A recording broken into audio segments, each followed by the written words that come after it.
안녕하십니까. 연예가 이슈와 화제, 궁금한 비하인드를 풀어보는 강희롱의 클로즈업입니다. 박수홍은 자신의 방송 출연료 등을 횡령한 혐의를 받는 친형과 3년째 법적 다툼을 벌이고 있습니다. 엊그제 항소심 재판이 있었죠. 지난 3월 1심 선고를 앞두고 박수홍은 나는 노예였다. 그들은 나를 돈 벌어 온 기계, 돈 벌어 오는 노예 따위 수준으로 대했다. 분통이 터지고 억울해서 찢기듯 가슴이 아프고 한이 맺히고 피눈물이 난다며 엄벌탄원서를 내 눈길을 끌었는데요. 이번 항소심 공판에서도 한치 흐트러짐 없는 단호함이 엿보였습니다. 지난 10일 서울고법 항소심에 출석한 박수홍은 형 부부에게 마지막까지 자신들의 불법 횡령금을 지키려고 혈육도 마냐사냥 당하게 한 저들의 엄벌을 원한다고 울분을 토했습니다. 재판부를 향해서도 선처없는 단죄를 강조했습니다. 형제 간 화살을 겨누는 비극적인 장면이지만 결코 피할 수 없다는 단호함이 묻어났습니다.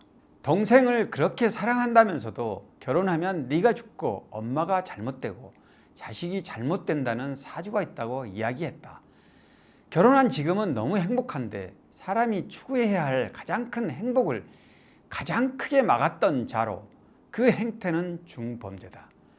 가족의 탈을 쓰고 이익만 취하는 이들을 양산하는 판례를 만들면 안 된다고 생각한다. 재판부를 향한 말이었지만 박수홍은 형을 노려보면서 이 얘기를 또박또박 언급했고 피고석에 앉은 형은 동생의 이런 불리한 증언에 시선을 떨군 채 고개를 절레절레 젓는 모습을 보이기도 했습니다.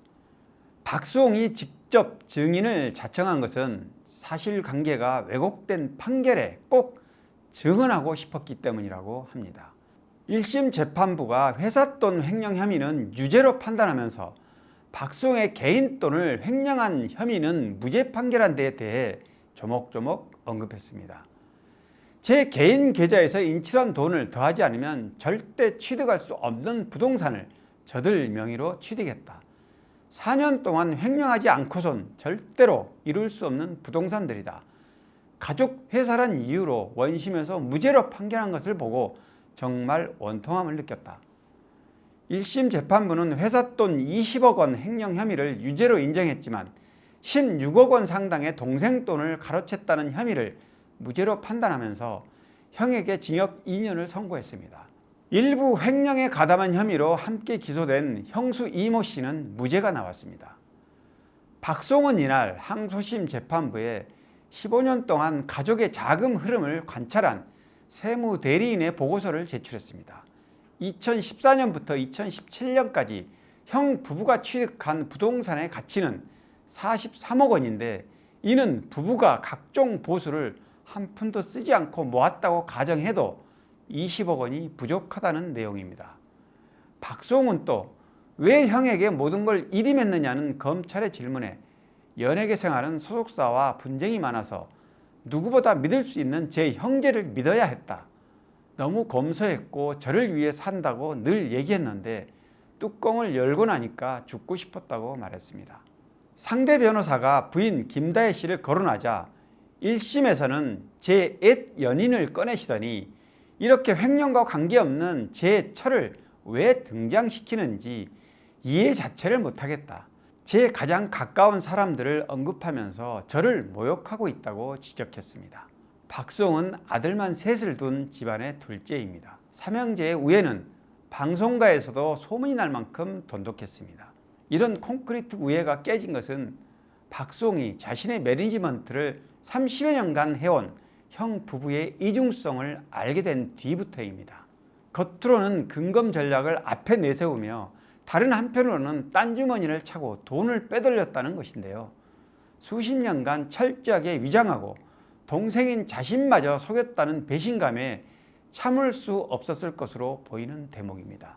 저는 박수홍을 방송 데뷔 직후부터 가까이서 자주 지켜봤기 때문에 누구보다 잘 안다고 생각해 왔는데요. 저 또한 형제 간 분쟁이 난 뒤 형의 본 모습은 의아할 정도였습니다. 이전부터 형도 잘 알고 있던 터라 솔직히 충격이었습니다. 형제는 항상 바늘과 실처럼 아니 형이 박수홍의 그림자처럼 따라다니며 케어를 잘한 것으로 알려졌죠. 그만큼 박수홍은 전폭적으로 형을 신뢰했습니다. 그래서 더 배신감을 크게 느끼고 분노하는지도 모르겠습니다. 제가 눈으로 보고 들은 상황을 예로 들어보겠습니다. 한 번은 이런 일도 있었습니다. 박수홍이 형과 함께 인터뷰차 신문사를 방문했을 때입니다. 뒤따라온 형이 소형차 티코를 타고 왔길래 제가 물었습니다. 아니 동생이 잘 나가는 대중스타인데 형님이 타는 차가 너무 초라하지 않느냐고 했더니 형은 동생이 힘들게 번 돈을 막 쓸 수 없다. 이런 소형차를 타는 게 더 편하다고 답했습니다. 박수홍이 빙그레 웃으며 옆에서 우리 형은 굉장히 현실적인 사람이라 허세를 싫어한다고 오히려 방어를 해줬습니다. 지금 생각하면 평소 이런 형의 겸손한 모습에 박수홍이 안도하고 믿음을 가졌을 거란 생각은 듭니다. 어쩌면 당시 보여준 형의 모습은 박수홍의 말대로 철저하게 위장된 가식이었을 수도 있습니다. 박수홍은 다른 사람도 아닌 믿었던 형과 형수한테 배신을 당한, 그래서 더 억울해하고 고통스러워하고 있는 것 같습니다. 박수홍이 형을 횡령 혐의로 맨 처음 고소하기까지 고통스러운 날들이 많았다고 고백한 적이 있는데요.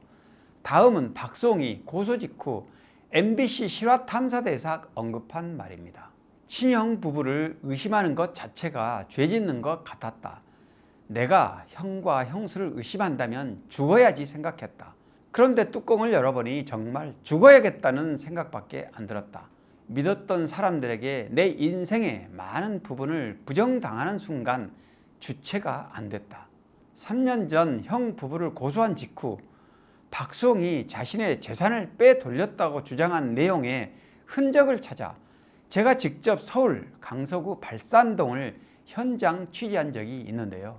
형 부부가 운영해온 기획사 이름 또는 부부 이름으로 상가 등 부동산 몇 채가 등재되어 있는 사실이 등기부 등본 확인 결과 드러났습니다.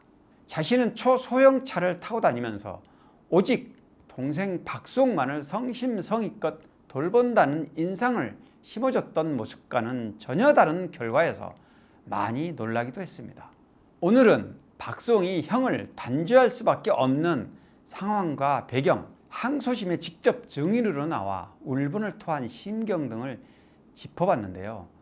박수홍은 부모조차 말리는데도 끝내 친형을 용서할 마음이 없는 것 같습니다.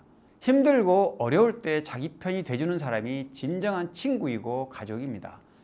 가족끼리 칼을 겨누는 상황을 박수칠 사람은 많지 않을 거라 생각합니다만 혹자들은 박수홍이 오죽하면 저렇게까지 하겠느냐며 심증적으로 동조하는 분들도 많다고 합니다. 강희롱의 클로즈업 여기까지입니다. 고맙습니다.